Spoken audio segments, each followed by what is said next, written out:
Well, good evening and a very warm welcome, ladies and gentlemen, to this Congress. Very great to see as many of you again here in Padua, connected to talk about sports psychology in the coming week. We have just opened this Congress, and I can already introduce a first highlight of that week, the first keynote speaker. We kind of kickstart that Congress. I have the pleasure to introduce a very distinguished colleague of us, Dr. Kensa Gunter, who will be talking about the intersection between cultural identity, performance, and mental health in sports. Kensa holds a PhD in clinical psychology with a concentration in sports psychology, and she wrote her dissertation about the loss of athletic identity in African American male collegiate student athletes during transition out of sport.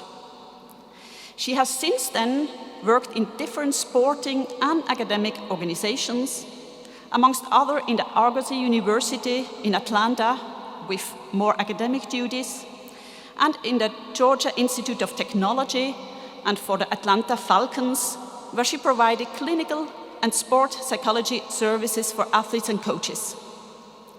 Nowadays, she has a private practice where she works with athletes and coaches in both clinical and sports psychology. And she works, amongst other, with the WNBA and the NBA. And as emerges from that introduction, she has very extensive experience in the applied field, and that's what we will get to know in her talk in a little while. She is also a licensed psychologist, a certified mental performance consultant, and is a past president for ASP. Her publications, presentations, and her main interest lies in the topics of cultural identity, mental health, and performance, and that are the topics that Kensa will guide us through in the next 45 minutes. I am very happy that Kensa acknowledged our invitation, and with her broad and applied experience, will talk to us now for the keynote lecture. Please, dear colleagues, welcome Kensa with a very warm applause. Kensa? Thank you. Thank you, Karen, so much for that introduction. Step to the side. And I also want to thank the Management Council of FEPSAC for the invitation to be here, as well as the conference organizers. And I'd like to thank all of you as well. It is my distinct honor and privilege to be here speaking with you this afternoon. And so, thank you, yes. So what you heard is that we're going to talk about cultural identity. My hope for this conversation is that maybe you hear something new. But if you don't hear something new, my hope is that you may hear something in a different way that allows you to leave this room thinking about the work that we do and the people that we serve in a much more broad way than maybe you did when you entered the room. And so, as the conference theme is related to challenges and opportunities, my hope is that you will hear a world of opportunity in the conversation that I'm hoping for us to have here in the next 45 minutes. And so my topic, as you've heard, is about navigating the intersection between cultural identity, performance, and mental health. And I just want to start with a quote, if you will. So everyone has a story. Everybody has a story. And when we don't take the time to understand or know someone's story, or worse, when we create our own version of that story, we lose the chance to understand what they need. And that is, in fact, the first step to empathy. So as we have this conversation, I want you to understand when we talk about cultural identity, when we talk about mental health, when we talk about mental performance, we are, in fact, talking about people. And we never want to lose sight of that. And so before I go further into more of the content, I want to share a little bit with you about who I am as a person, because I think it's important for you to have an idea of my cultural identities, because that helps you to understand some of the lenses that shape my view of the world and that have shaped my experiences in the world as a person and also as a professional. So I identify as an African American or Black individual in America. I was born and raised in America and have lived all of my life there. This is my first time in Italy, my first time in Europe, my first time at FEPSAC. So there are a lot of firsts in this moment for me. I also identify as female, and the intersection of those two, being a Black female, is also a very salient identity for me. You see a picture of me and my parents there because I always like to pay homage to them. It is because of the environment that they created for me and the support that they have given throughout my world and continue to give now that also is very important and vital to the values that I hold and to the way I move through the world. So I'm grateful for both of them. You heard I identify as both a psychologist and a consultant, so I work in both the spaces of mental health and mental performance. I identify as Christian, and my faith is very important to me, and there was a time when I would not have shared that publicly because we don't talk about culture in sport, we don't talk about religion in sport, but again, it's important to me, and it's important for us to think through for ourselves and those we work with. And then again, like I said, I'm from America. I can't escape that. That's where I'm born, that's where I'm from, and I'm actually from Georgia, which is in the southeastern United States, which has its own history as it relates to cultural engagement and interaction, as it relates to slavery, as it relates to civil rights, and all of that has shaped who I am. And so as you hear me share a bit about who I am as a cultural person, my hope is that you too will pause and think about what identities do you bring to the room? Because in this conversation about cultural identity, it's not only about understanding those that we work with, but it's also understanding who are we and what do we bring and how does the intersection of who we are and who our athletes, performers, and clients are work to shape the room in which we hope to do some really good work. And so why are we having this conversation in the context of sport? And that's what we're going to talk about. We're going to talk about cultural identity and cultural diversity as it relates to sport. We're going to talk about cultural competence as an ethical responsibility. Sure, it's something that's great to do, but it's more than that. It's a responsibility for us as practitioners as we think through the areas of competence that we need to focus on. We're going to talk about the intersection of mental health and performance and sport, and as you just heard a moment ago, there have been much conversations about mental health and sport over the last several years, so we'll talk about that. And then we'll talk about what our responsibility is, because information is essential, it's essential and it's important, but it's also important for us to think about how we are applying this information that we learn. And so when we think about cultural diversity, we usually think about different identity markers. And on the screen, you see a puzzle. And all of the pieces of this puzzle come together to shape up the cultural identities that we generally think about when talking about individuals and talking about individual demographics.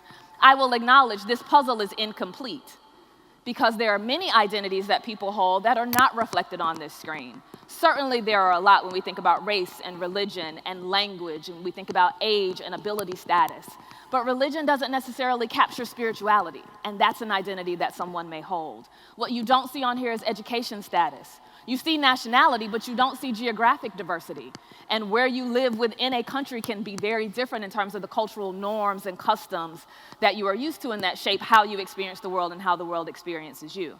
You don't see tribal affiliation, right? You don't see relationship status or parental status. And I say that to say the identity markers that we have been taught and that we often learn are a starting point.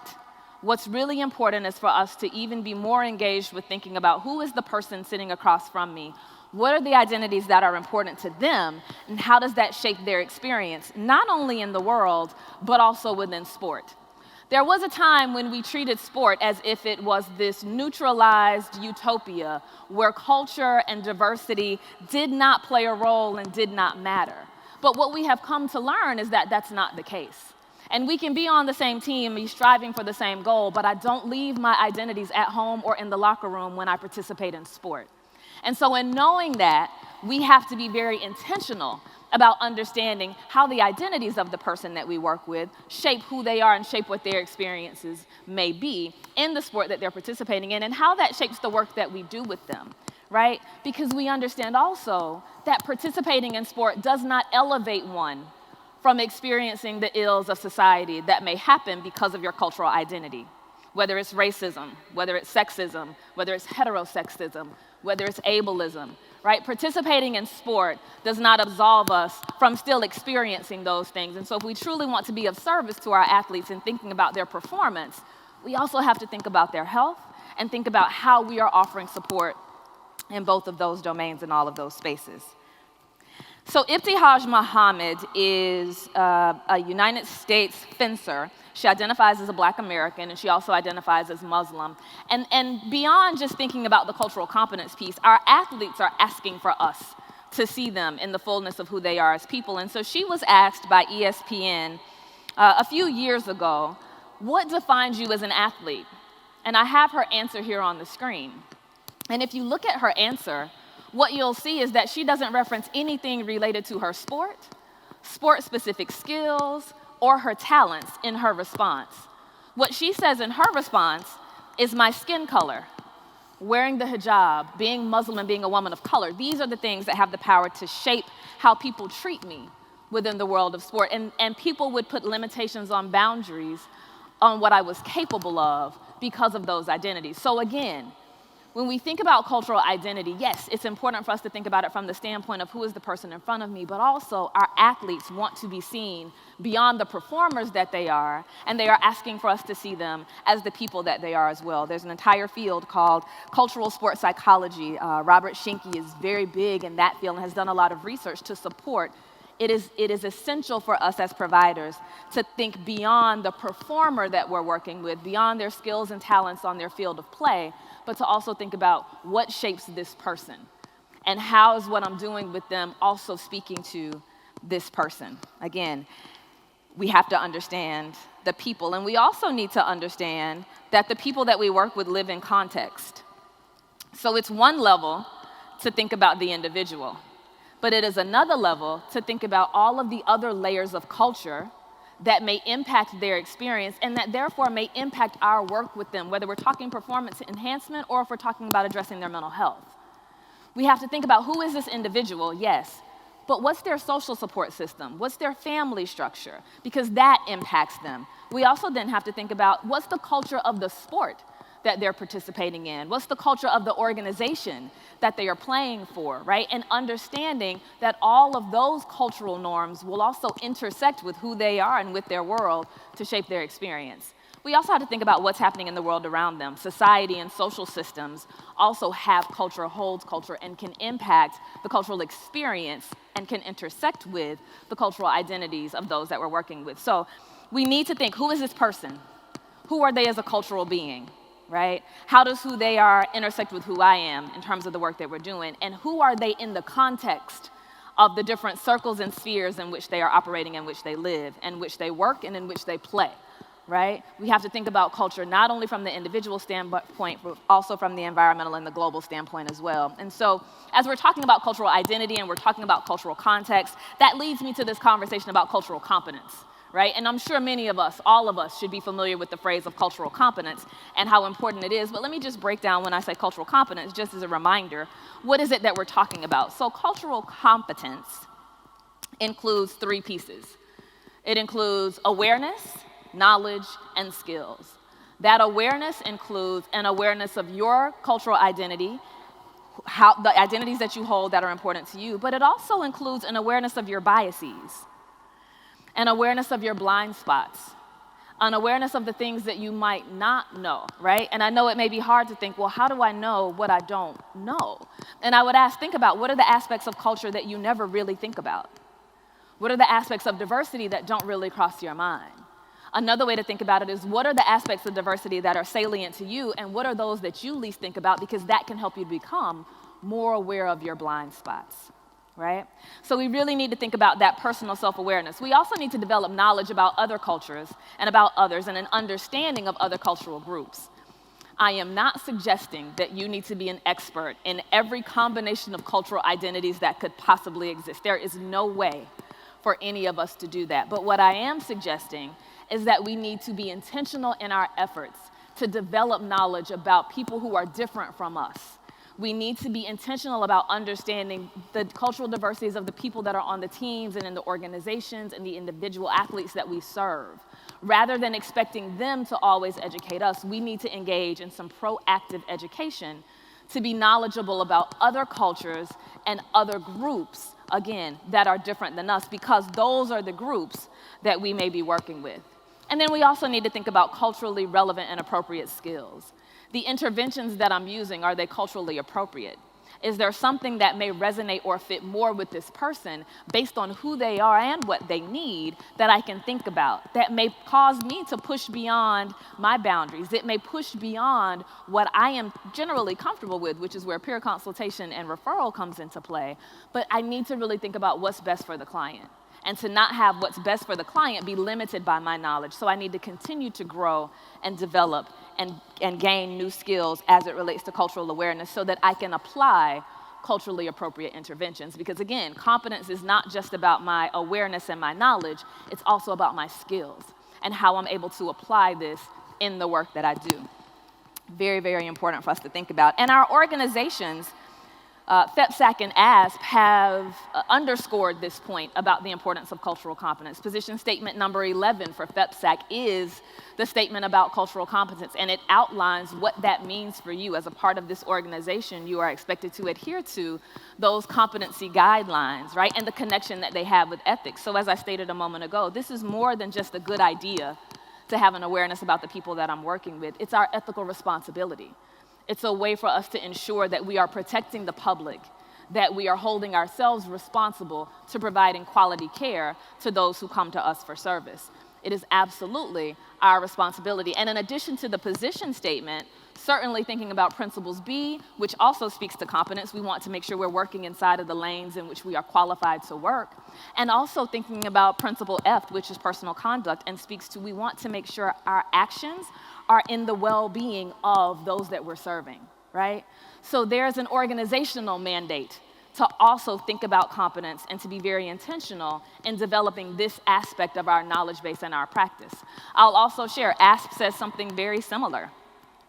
ASP highlights those areas of diversity that we may intersect with in working with folks, and it tells us that we have a responsibility to develop the necessary skills to either work with them or to refer, right? And I will emphasize that because, again, the goal is not for you to be an expert in everything, but it is for you to know where you can direct somebody for resources if they need some that are beyond what you may be capable of providing.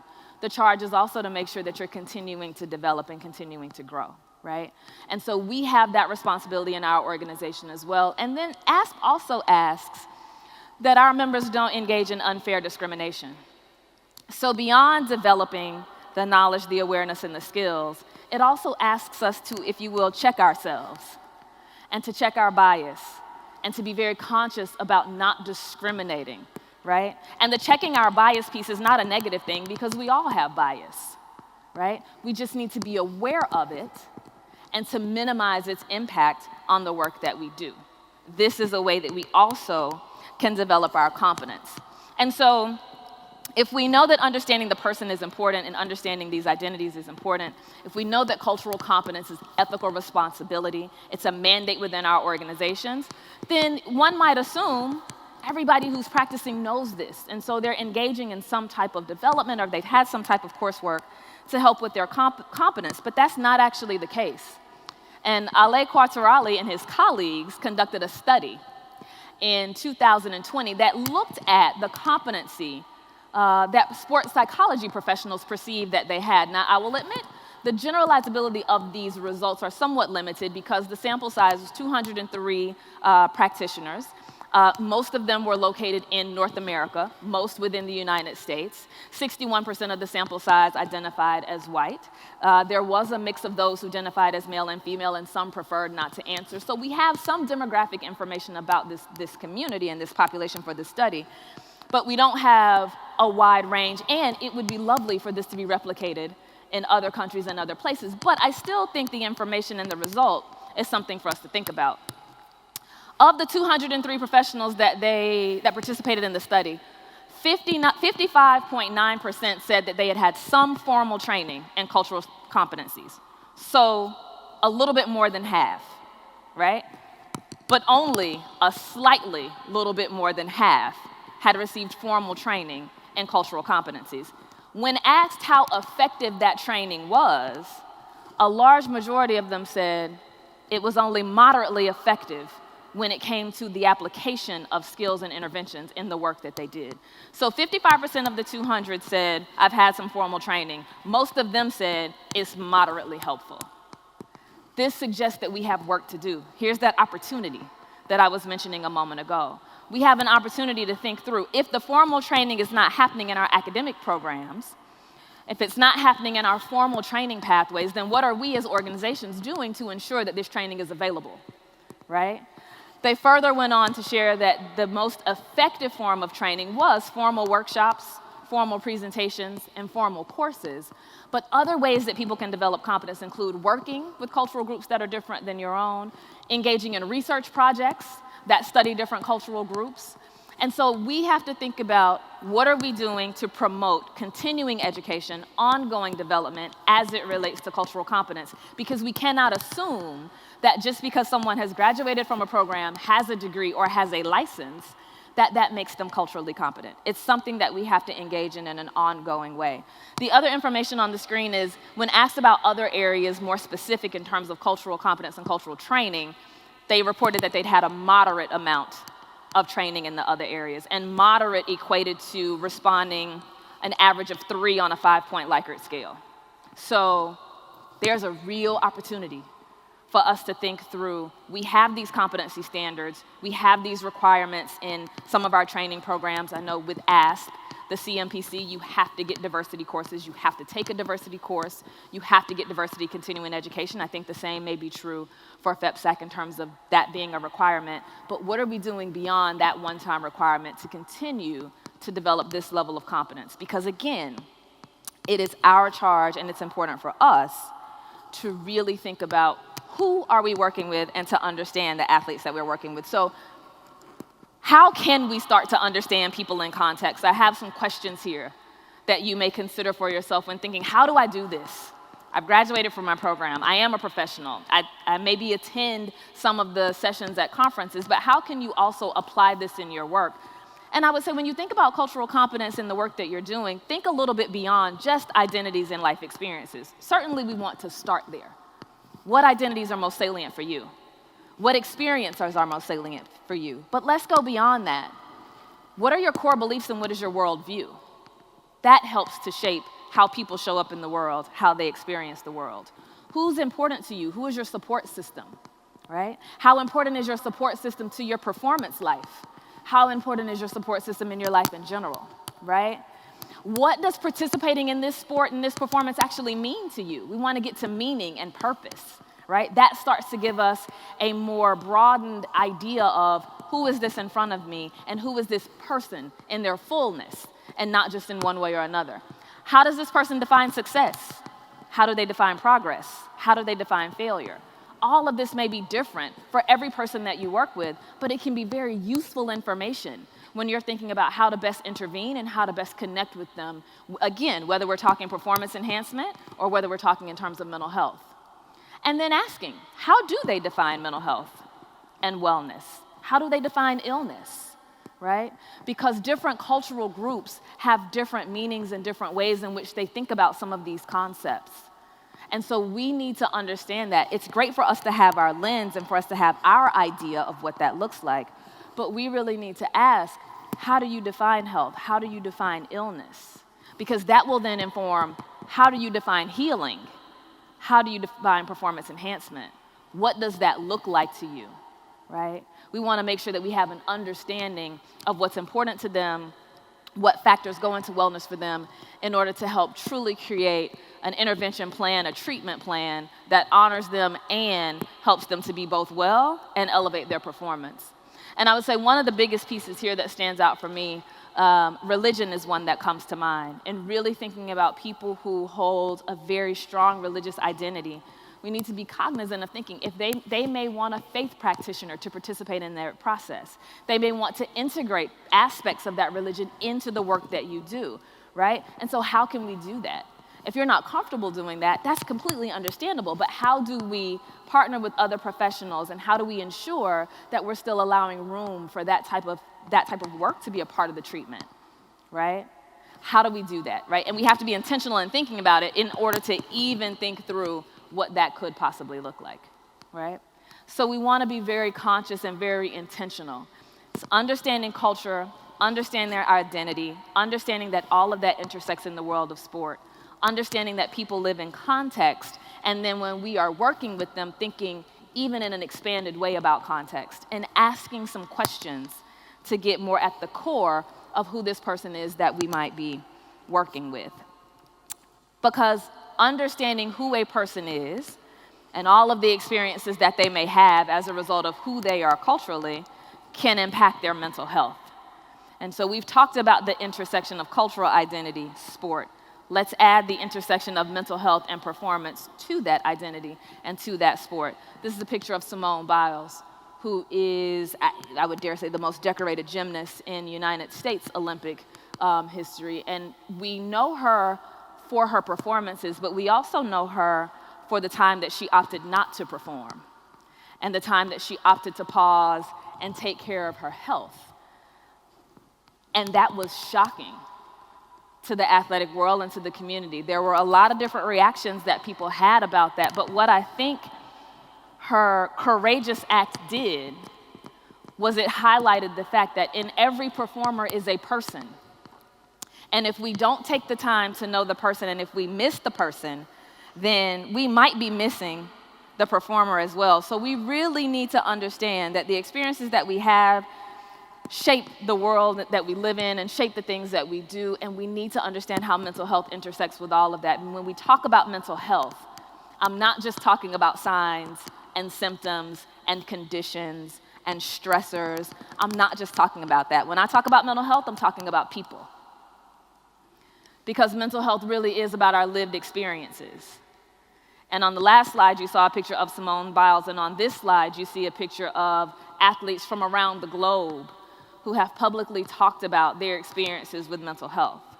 On this screen, you see individuals who represent those who have managed and had to manage symptoms related to anxiety, depression, social anxiety, grief and loss, transitioning out of their sport, right?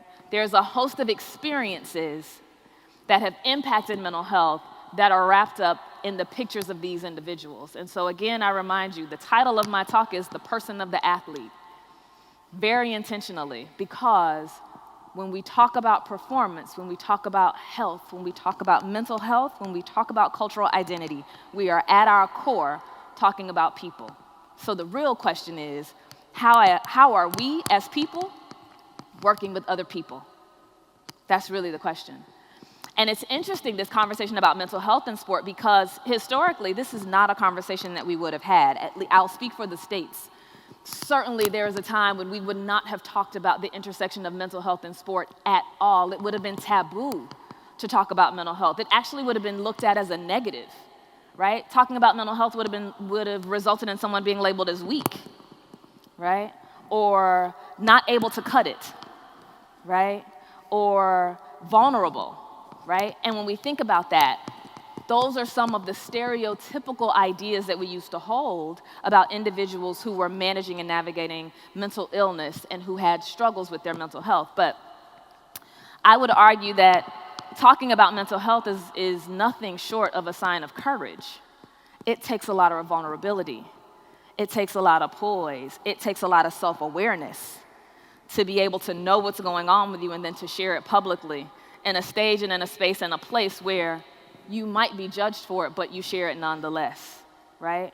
So I would say in the last couple of years, I would dare say that athletes have really been at the forefront of leading this shift in how we think about mental health in sport. Their courageousness, their vulnerability, their willingness to share their stories has forced us to think about how are we taking care of the person while we're also trying to elevate the athlete.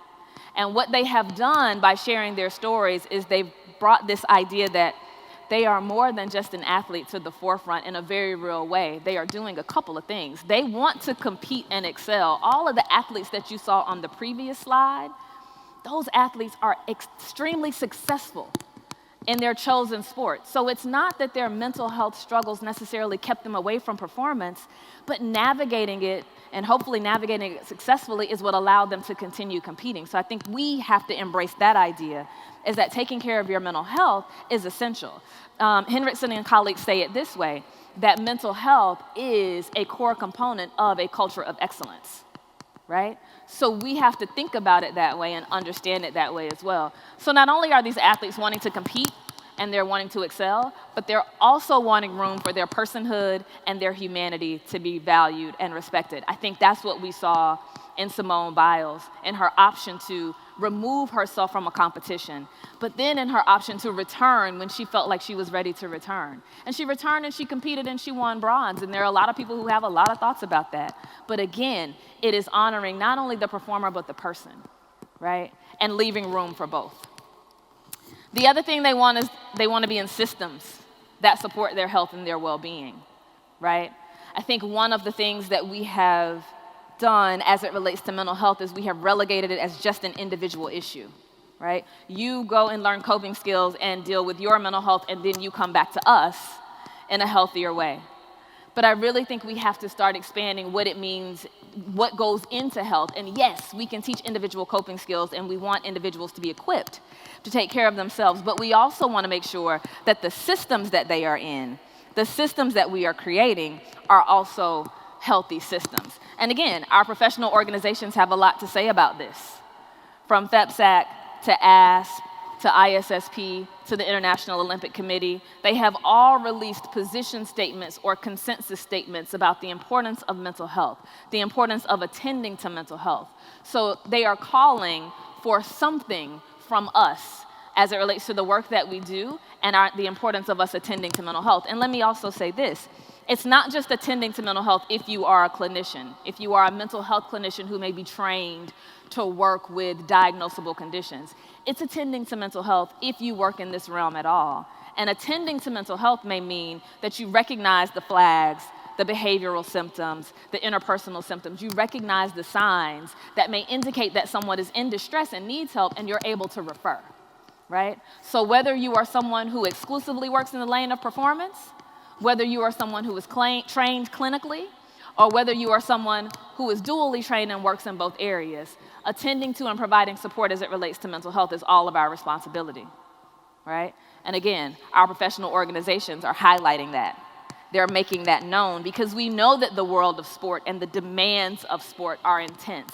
And if you look at all of those consensus statements and all of those position statements, they essentially share some common themes, right? That mental health is as prevalent in the world of sport as it is in the general population. They also acknowledge that participating in high-level and elite sport requires sacrifice.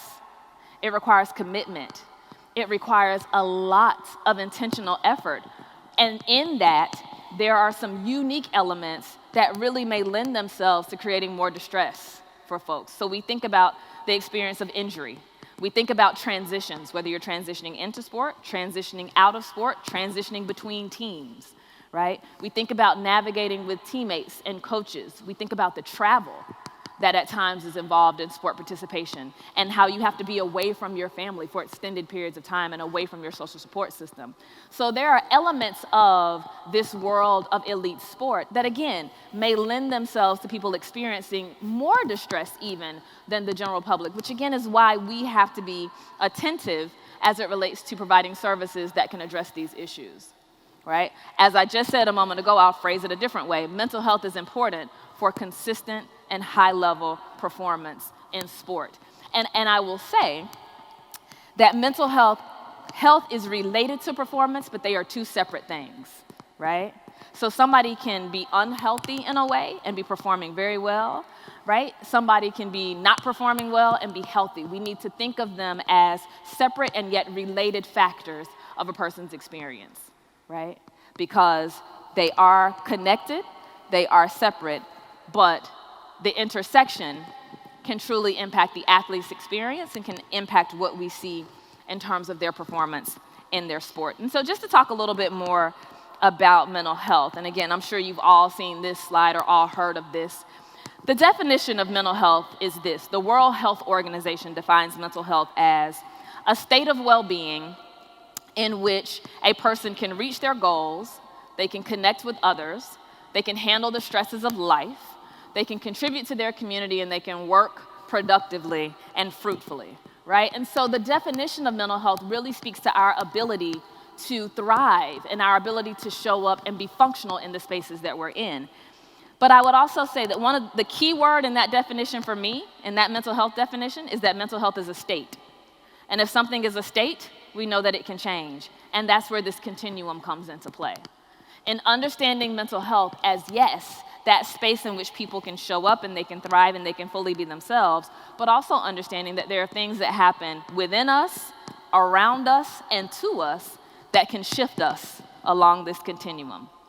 And so in thinking about, again, that person of the athlete, we need to think about where do they sit on this continuum at any given time, right? And what skills and interventions might be needed if we find them along any way. So we might find someone in the orange or the red and think they might need a mental health intervention to help them return more to their baseline. Somebody might be in the green or the yellow, and they may be fine in terms of a health standpoint, but they still may want to elevate their performance. So maybe we then connect them with a sports psychology consultant who can help them with that, right? Again, understanding the person is understanding who they are and what they're experiencing at any given point in time so that, again, we can match the intervention to what their needs are. To share an additional model, this came from ASP. It was published in 2021. And it represents a mental health continuum, but also it includes performance. And so with this graphic, what you see is that health and performance impact one another. And we all know that. And both health and performance are also impacted by mental illness and or mental wellness. And so this is a very layered relationship that exists between health, performance, illness, and wellness. And so it's not cut and dry, but it requires us to be engaged, intentional, and again, to know the person that we're working with. And so I appreciate this because it not only integrates the mental health piece, but it talks about performance as it intersects with this as well. And usually in the work that we're doing, we're working with people who have things that are going on with their health, mental health, physical health, and they're trying to also maximize their performance. So we need to think in these levels because these are the levels with which our athletes are operating and moving, right? And again, the idea is health intersects with performance, performance impacts health, and all of it can be mediated and moderated by our mental health or our mental illness and wellness at any given time, right? It's layered because people are layered. Because I'll go back to when we talk about health, when we talk about illness, talk about wellness, and talk about performance, what we are in fact doing is talking about people, right? And people are nothing if not complex. And so it's on us to have knowledge of these complexities in order to best work with them. And so we've talked about the cultural identity, how that intersects with mental health, how that intersects with performance, how our ethical responsibility is to have a level of competence around all of this, from mental health to cultural competence as well. And so what's the other aspect of our responsibility? And I truly think that what we have to do is create a culturally informed and integrated approach from top to bottom in everything that we do, right? It's not just important for us to have culturally based interventions that we use, but even from the point of assessment and conceptualization, we need to be thinking culturally about, again, the individual identities that this person holds, but also about the cultural context in which they are operating. And ISSP has recently come out with a new position statement that speaks to the importance of thinking about the health and safety of the environment as a way of also attending to the mental health of our athletes. So their initial position statement simply talked about addressing the mental health of the person. Their updated position statement talks about really investigating and being aware of the quality of the environment. And if we are trying to truly focus on mental health with our athletes, we have to focus on the systems. We have to think about what kind of health is possible in the systems. And I know that might be a much more complicated and a much larger task for us to think about. How do we change athletic systems? But until we can work to change them, we need to first be aware of them and understand how they intersect and impact our athletes' experience. So from assessment and conceptualization, thinking about culture. When we think about the nature of the concern, thinking about culture, thinking about identity, thinking about who this person is and how who this person is intersecting and contributing to the manifestation of whatever concern that we see, right? We have to be conscious of that. Again, our interventions and strategies as it relates to cultural competence, that goes back to the skills piece that I mentioned earlier. We need to make sure that our interventions are really appropriate and that they are culturally relevant. And then when it comes to evaluating our effectiveness, engaging in maintenance work or making a referral, we always want to make sure that we're considering what does this person need, who is this person in every aspect. So when you conclude your work, how are you wrapping that up? How are you terminating your work with the person in a culturally appropriate way?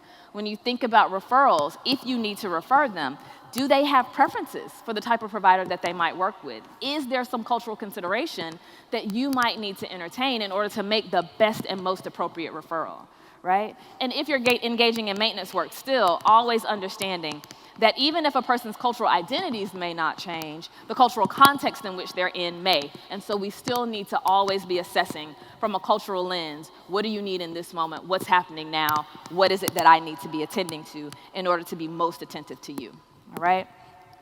We also have to be aware of what gets in the way. And I won't spend too much time here, but I've already mentioned that a part of cultural competence is not just understanding different aspects of identity and understanding how they may intersect. It's also understanding our biases, understanding the places where we may hold stigma, understanding the places where we may unintentionally be creating an unsafe environment, whether that's through microaggressions or macroaggressions. And we have to think about the ways in which the environments that we're in may be discriminatory to some more than others, right? Because these are the things that get in the way, right? And our unconscious bias, which I've already mentioned. I said we all have bias, and most of us are not aware of it. So it's important for us to really engage in activities, continuing education, peer consultation and supervision that try to help bring some of that unconscious to our conscious so we can be intentional about minimizing the impact of our bias on our work.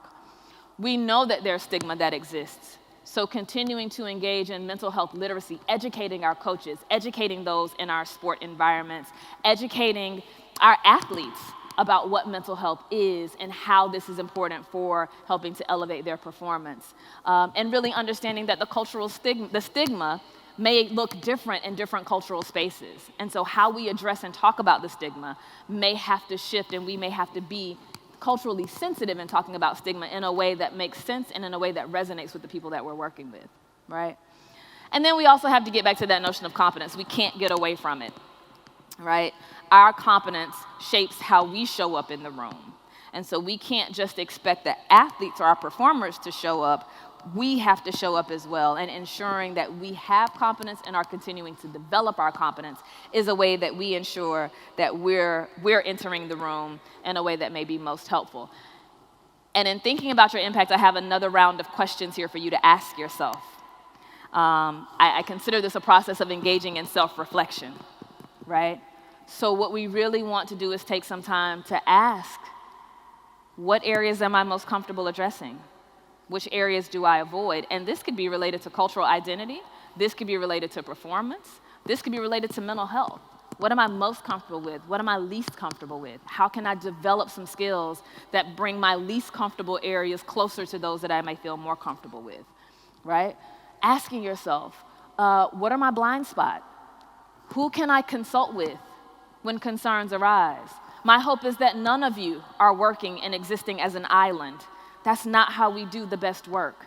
We need people around us, professionals around us, students. We can learn from anybody. Students can learn from professionals, professionals can learn from students, clinicians can learn from consultants, consultants can learn from clinicians, and we all have a world of experience that we can share to help us in elevating our knowledge about all of these areas. So who is in your consultation space? When you have a question in any of these areas, who do you consult with? And how are you continuing to expand your knowledge base? I did a pre-Congress workshop earlier this morning, and one of my questions to the group was, who in the room identifies as a student? And there were a couple of people that raised their hands. And what I ultimately said was, my hope is that everybody in the room is a student. My hope that everybody in the room understands that there's still space to learn and space to grow. My hope is that none of us ever reach a place where we think that we've made it. and that we now know all that there is to know about culture or mental health or mental performance. My hope is that we continue to actively engage in activities that will allow us to grow. And then I want to share one more concept with you before we end. And this concept may be new to you, it may be familiar, but this concept is one that is related to cultural competence, but is a little bit different. It's the concept of cultural humility. And essentially, in a nutshell, what cultural humility basically says is, you are the expert in your experience, I am the expert in my experience, and it's important that we leave room for both. What it says is that it is important for us to have an openness to understanding others' experiences. A posture of cultural humility says that no one cultural group is above or below any other cultural group. Again, we are all different and unique, and we all deserve to have room to show up in the spaces that we're in. Practicing cultural humility requires that ongoing learning and growth and education that I mentioned before. And it's different than competence in that cultural humility is not about developing skills, but it's about a way of being. It's about a way of showing up. It's about a way of existing in the world that allows room for you and also allows room for others. And the last thing that I will say, because I've been talking about this from the standpoint of the work that we do as sports psychology professionals and thinking about the spaces that we create for our athletes and the spaces and the training that we as professionals engage in order to be as competent as we can be to provide quality service. But I would also say when we think about cultural identity, diversity, health, and sport, we also need to think about cultural identity, diversity, and health within our professional organizations. And so all of the same things that I have talked about as it relates to the field of sport also applies to the field of sports psychology. When we think about the professionals that are in our space, the different identities that they hold, the different wisdom that they bring because of those identities, we also have to ask ourselves who has space in our organizations. Does our leadership reflect the diversity of our membership? Does it reflect the diversity of the people that we serve? Are we actually conscious of whose voice is not in the room? And are we intentionally making room for that voice to be heard? Because we want to be, I would encourage you to think of it this way, be the person who sees the person in the people that we work with, and be the person who sees the person in your colleagues and in your peers. Because all of us want to be seen. All of us want to have space to be our full selves. That's what thriving looks like. It looks like you being able to fully be you, and for everyone else to be able to fully be them, and we come together. That is the true enhancement, performance enhancement, and that's the true health that I hope we're all striving for. So again, be the person who sees the person in other people. And with that, thank you for your time and your attention.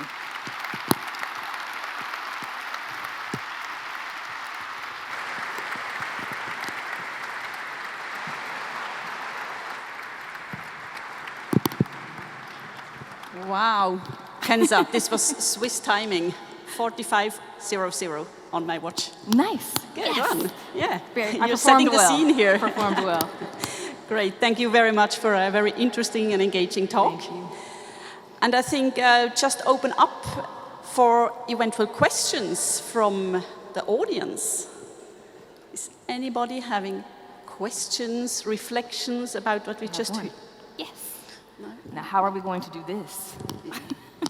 Well, I'll do some running, maybe.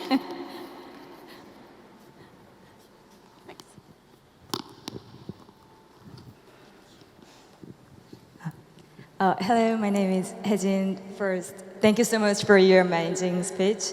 And I have a question about the mental health awareness you mentioned a little bit in the presentation. So I think the awareness about the importance of mental health has been increasing a lot, especially after COVID-19. Mm-hmm. But I think the awareness about when I ask, so the type of awareness of athletes who know where they can get mental health services or mental health training when they want to get mental health services, I think still has been a long way to go. Like, for example, the NBA, they just started to have a rule that every team has to have at least one sports psychology in 2019 when COVID-19 just started. And then also I had a graduation study, and it was about the survey of awareness of sports psychology among the college students. And I got a pretty surprising result that even though most students agree that mental health is important, most students, they don't know where they can get a mental health services when they feel like they want to get a services. So my question is, what do you think it would be the way to increase that type of awareness? Yeah. Yeah, so thank you for the question. I think certainly awareness not only includes education about what mental health is and how it is connected to performance, but certainly it includes information about the resources and where you can go to get resources. And I recognize that the resources available may be different in different places, right? And so my hope would be that teams utilize sports psychology consultants, but I know that's not always the case, right? I think one of the wonderful things with the increase in technology is that there may be a way to connect with resources and support that may not be in your area via telehealth or telemedicine platforms if you have access to that technology. And then we can also teach some coping skills, right? Like, I don't want to ignore the benefit of coping skills and strategies, and our mental performance skills can be used beyond sports. So we can increase those skills and teach those skills as a way to help people have a coping resource, while also thinking about, are there providers that we can connect with in the area? And if they're not, are there providers that we can reach to in other places digitally, whether it's via, like I said, telehealth or telemedicine, to still give access to the service, even if the service is not directly in our space. But and also educating people about, what is a sports psychology consultant? Like, we know what that is, but athletes still have some confusion sometimes about what's the difference between all of these people. So providing education about that so that they understand the resources that they have available to them could also be helpful. Sure. Okay, thank you. Yes. Is there another question? I thought, Yes. Yeah, perfect. Go. Thank you for your presentation. Thank Understandable and very nice. Thank you. José Carlos Jaénes, University Pablo de Olavide, Sevilla, Spain. I have a quick question. In my very long experience in intervention in a high-performance center, in my opinion, and I would like to know your opinion about, is mostly of this mental problem that we have been seeing in the last year is, in my experience, is more than just beyond the sport. It's people that has serious concern and serious problem when they were younger. For example, when they, in the childhood, with the family, with professor and teacher, or sometimes with depression and anxiety. But it's, right now, think that is the problem is because the sport. But as far as I have learned in my experience, mostly of the athletes that I have been working with is they have a history, okay, personal history of problems that we have to analyze under a clinical point of view. This is, for me, is very important. Sure. Okay. So I would say yes and yes. I would say it's a both and situation where we certainly have athletes and performers that we work with who may have a history of experiencing mental health conditions in the past, or they may have had experiences when they were younger that impact their mental health today. We also, I think, are aware that there may be some sport environments that are unhealthy, and the environment in and of itself, even if someone has not had previous experiences, the environment and some of the experiences that we may encounter in sport can also impact our mental health. For example, injury. There could be a person who has had what we might call an untouched childhood. So it was a good childhood, there were no problems per se, And they may have never experienced any kind of mental health disruption. They get in sport, and let's say they tear their ACL, and now they have surgery, and they're out of sport for months. And they may experience mental health-related symptoms because of that one situation. And so again, I say it's both and.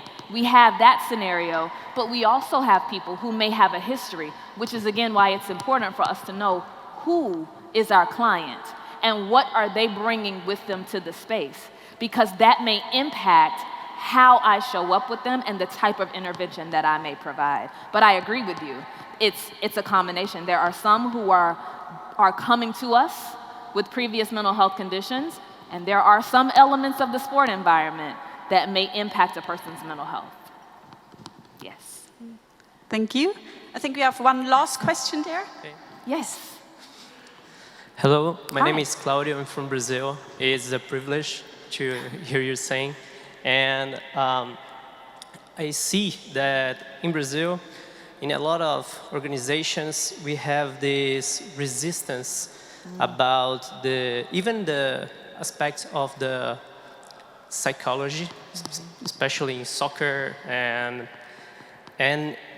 this mental health, as you said, like the opposite of the performance.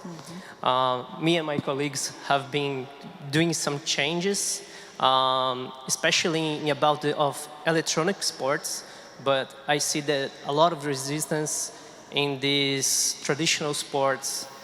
I would ask you, like, do you see what will be like the first step for like starting a change in this kind of mindset?